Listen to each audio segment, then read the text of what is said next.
दुष्यंत चौटाला अपनी परवाह करे, बलराज कुंडू की परवाह ना करे। बलराज कुंडू इस जनता का बेटा है, जनता का भाई है। मुझे संभालने वाले लाखों मेरी माताएं, मेरी बहनें, मेरे भाई बंधु, मेरा परिवार मेरे साथ है। वो अपनी चिंता करे कि उनके खानदान से, मैंने पहले भी घोषणा की, आज फिर आपके बीच में, उनके खानदान से कोई अब की बार विधानसभा का या लोकसभा का मुखड़ा नहीं देखेगा। मैं आपको इस बात का दावा करता हूँ, लिख के देता हूँ मैं इस बात का। मैंने आपको अभी बताया ना, मेरा एजेंडा इस प्रदेश का सीएम बनना नहीं है। मेरा एजेंडा इस प्रदेश के युवा को खुशहाल करने का है। मेरा एजेंडा प्रदेश के किसान को, गरीब को, मजदूर को उस बदहाली के दौर से निकालकर उसको खुशहाल बनाना है। क्योंकि प्रदेश के लोग आज ऐसी स्थिति के दौर से गुजर रहे हैं। उन्होंने पहले कांग्रेस की लूट देखी, फिर भाजपा के झूठे सपने दिखाकर जो भाजपा आई, भाजपा ने सारी हदें पार कर दी। और वो भाजपा और जजपा गठबंधन की सरकार ने तो सारी सीमाएं पार करके इस प्रदेश का बेड़ा गर्क कर दिया। और राजनीतिक पार्टियां जो सिर्फ अपने आकाओं के लिए नेता जो है ना, इन दलों के नेता और इनके जो बड़े नेता हैं, जो जिन्होंने राजघराने स्थापित हो गए हैं, वो कई कई पीढ़ियों से उनके परिवार के, उस व्यवस्था को बदलकर जब तक किसान, मजदूर, गरीब के बेटा बेटी को राजनीतिक प्लेटफार्म नहीं मिलेगा, क्योंकि इन पार्टियों के नेता अपने चाटुकार और गुलामों को राजनीतिक प्लेटफार्म देते हैं, उनको टिकटें देते हैं। जो आपके हकों के लिए उस विधानसभा में जाकर पंजा का तान खड़ा होकर सरकार से टकराने की हिम्मत रखता हो और आपको आपके हक दिलाकर लड़ने का सोच रखता हो, मैं इस सोच को लेकर मेरे से प्रेस के साथी, पत्रकार साथी करते हैं, मेरे पास उसका जवाब एक ही है कि वो पार्टियां क्यों नहीं चली। वो पार्टियां इसलिए नहीं चली, उन पार्टियों ने राज करने के लिए, राजा बनने के लिए पार्टी बनाई। बलराज कुंडू ने ये पार्टी इस प्रदेश को बचाने के लिए बनाई। ये फर्क है बलराज कुंडू में और उन राजघरानों ने, जिनके राजकुमारों ने, उनके बाप इस प्रदेश के मुखिया रहे हैं, प्रदेश के मुख्यमंत्री रहे हैं, और जब उनकी कुर्सियां चली गई तो वो फड़फड़ाहट उनको रोक नहीं पाई। उन्होंने फिर राजा बनने के लिए अलग पार्टियों का गठन किया। लेकिन ये तो एक फौजी का बेटा है, जिसके खानदान में कभी पंचायत मेंबर का चुनाव लड़ने की सोची भी नहीं। मैं इस राजनीति में आया एक जज्बा और एक तड़प लेकर। जब मैंने देखा कि राजनीति ये लोग अपने घर भरने की परवाह करते हैं, अपने बेटों की परवाह करते हैं, जिन्होंने इनको वोट दी उनके बेटों की परवाह नहीं करते। ये इस प्रदेश को लूटने की फिराक में रहते हैं। ये एमएलए, एमपी और मंत्री बनकर अपने घर की संपत्ति अब देश और विदेशों में अर्जित करने का काम करते हैं। आज 75-76 साल इस हिंदुस्तान को आजाद होने के बावजूद भी मेरा किसान, मेरा गरीब वो दलदल में धंसता जा रहा है। और ये रजवाड़े, राजकुमार, पॉलिटिशियन, ये इनकी संपत्तियां विदेशों में बढ़ती जा रही हैं। ये आज दादरी की फौजियों की सथली इस क्षेत्र का हमारे देश को सुरक्षा देने में अहम योगदान की सथली है। यहाँ से आज जिस प्रकार की स्थिति और माहौल हरियाणा प्रदेश का बना हुआ है, आज प्रदेश का हर वर्ग, अगर युवा की बात करें, किसान की बात करें, गरीब की बात करें, मजदूर की बात करें, बेटी की बात करें, या प्रदेश के व्यापारी और कर्मचारी की बात करें, आज हर वर्ग अपने आप को असुरक्षित महसूस कर रहा है, अपने आप को एक ठगा हुआ महसूस कर रहा है। इन ऐसे माहौल के इस हरियाणा प्रदेश को की चिंता करते हुए, इसका विश्लेषण करके, और राजनीतिक पार्टियां जो सिर्फ अपने आकाओं के लिए नेता जो है ना, इन दलों के नेता और इनके जो बड़े नेता हैं, जो जिन्होंने राजघराने स्थापित हो गए हैं, वो कई कई पीढ़ियों से उनके परिवार के, उस व्यवस्था को बदलकर जब तक किसान, मजदूर, गरीब के बेटा बेटी को राजनीतिक प्लेटफार्म नहीं मिलेगा, क्योंकि इन पार्टियों के नेता अपने चाटुकार और गुलामों को राजनीतिक प्लेटफार्म देते हैं, उनको टिकटें देते हैं। एक आम गरीब, किसान, मजदूर के पढ़े लिखे युवा और अच्छी सोच के ईमानदार, निष्ठावान व्यक्ति को कभी ये राजनीतिक दल टिकटें नहीं देती, जिसकी वजह से आज राजनीतिक माहौल बहुत ख़राब हो गया है।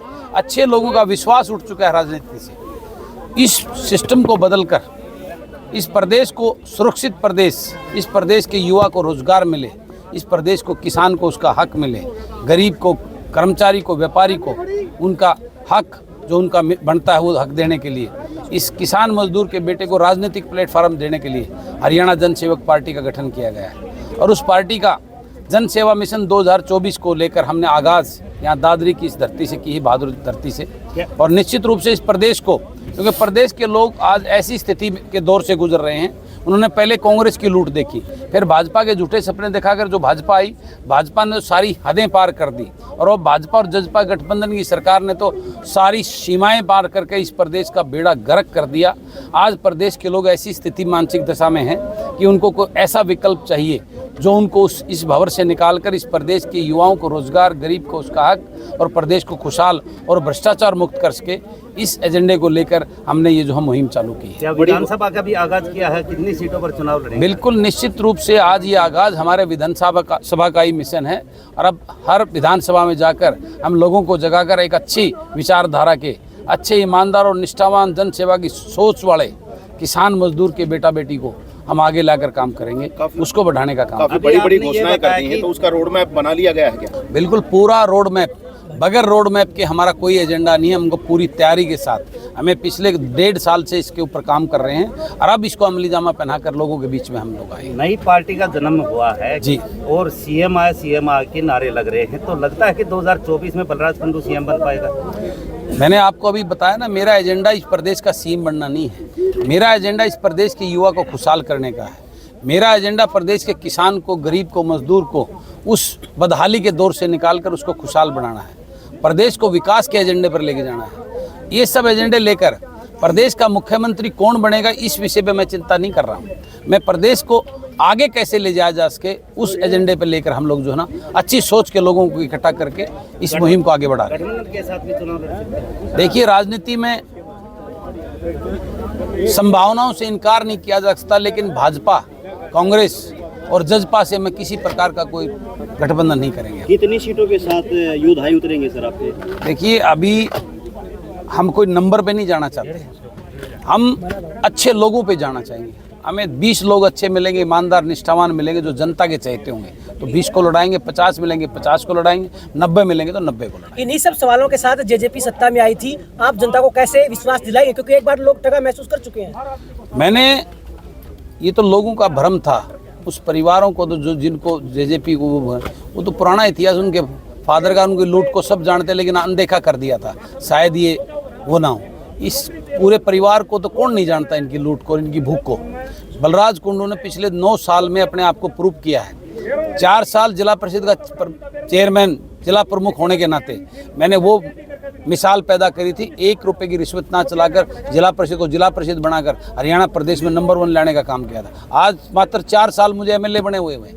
एमएलए अनेकों आए होंगे, मैं तो नॉन पॉलिटिकल परिवार से, मेरे तो परिवार में किसी पंचायत मेंबर का चुनाव भी नहीं था, लेकिन आज पूरा प्रदेश मुझे जानता है। वो इसलिए जानता है मैं अपनी ड्यूटी को पूरी ईमानदारी और निष्ठा से और लोगों के लिए लड़कर, तो इस सरकार की चापलूसी करके अपने आप का, अपने धन अर्जित करने के लिए मैंने इसको धंधा नहीं बनाया। मैंने इसको सेवा भाव से, जिस सोच के साथ मैम की जनता ने मुझे आशीर्वाद और प्यार दिया था और वोट दिया था, उनके ऊपर खरा उतर कर मैंने 4 साल में प्रूव किया, जिसकी वजह से आ रहा पूरा प्रदेश। आज दादरी में मेरा क्या, मैंने क्या किया दादरी में? आज ये दादरी का ग्राउंड जो वाटिका का भरा था, ये मेरी उस सोच का, उस काम की वजह से आज दादरी के लोगों ने ये प्यार आशीर्वाद दिया देने पहुंचे। ये बदलाव का चिंगारी है, ये आपको देखने को मिल रहा है। इस प्रकार की ये शुरुआत है। आगे आगे बहुत बड़ा जन सैलाब हर विधानसभा में देखने, और लोग बदलाव चाहते हैं।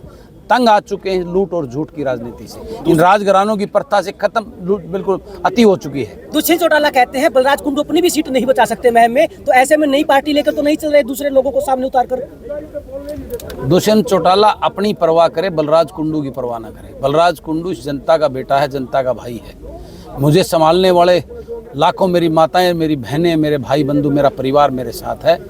वो अपनी चिंता करे कि उनके खानदान से, मैंने पहले भी घोषणा की, आज फिर आपके बीच में, उनके खानदान से कोई अब की बार विधानसभा का या लोकसभा का मुखड़ा नहीं देखेगा। मैं आपको इस बात का दावा करता हूँ, लिख के देता हूँ मैं इस बात के लिए। क्या उनके साथ आप चुनाव लड़ सकते हैं चौटाला परिवार के साथ? बिल्कुल नहीं, कोई चुनाव नहीं लड़ा जाएगा। दुष्यंत फैमिली ये जो है ना, ये युवराज लुटेरे लोगों के साथ में बलराज कुंडू कोई गठबंधन किसी प्रकार का कोई। दूसरी पार्टियों से अगर कोई बड़े नेता आपकी पार्टी को ज्वाइन करना चाहेंगे तो क्या उनको पार्टी में लिया जाएगा? देखिए, जनता के उसको देखकर कोई दूसरी पार्टियां खराब नहीं होती, नेता खराब होते हैं। उन पार्टियों में अगर उनमें भी कोई ईमानदार अच्छा ऐसा अपने आप को ठगा हुआ महसूस कर रहा है, उन पार्टियों के द्वारा इग्नोर कोई ऐसा ईमानदार शख्सियत कोई आती है तो निश्चित रूप से उसको हम अपने साथ स्वागत करेंगे। राज्यसभा में आपने 40 करोड़ रुपए के खरीदने का वो आरोप लगाया, क्या बलराज कुंडू को खरीदने का प्रयास किया गया? मैंने पहले भी बताया, लेकिन बलराज कुंडू को खरीदने का किसी में कोई मादा नहीं है। ऐसी कोई शख्सियत पैदा नहीं जो बलराज कुंडू को खरीद सके।